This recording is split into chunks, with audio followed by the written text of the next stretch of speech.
My Lords, like many others, it's a pleasure for me to speak in support of this bill, and I too pay tribute to the noble Baroness Lister's Private Members Bill, and indeed to other campaigners who've continued to call for a longer move-on period for those newly granted refugee status. I sincerely welcome the government's decision to introduce this pilot, extending the move-on period to 56 days. It's among the recommendations of the recent Commission for the Integration of Refugees, of which I was pleased to be a commissioner, and I should also state my interest as a principal of RAMP. It seems only a short while ago that we were responding to the reduction of the period to 7 days, soon after which refugee homelessness figures reached an unprecedented peak, accounting for 51% of rough sleepers, a near 1,000 increase from July of that year, between July and last autumn. As we've heard, even 28 days simply isn't enough to find new accommodation, seek employment, navigate a welfare system, especially if supporting a family.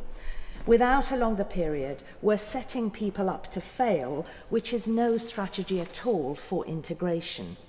Stability is key for families, particularly for children and young people.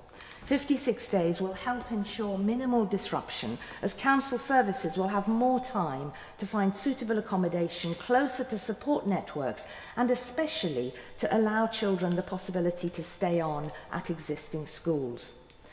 The bill before us makes sensible provisions regarding documentation.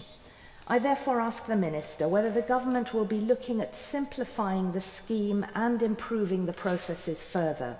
For example, why can an e-visa not be issued at the same time as the documentation relevant to the asylum decision?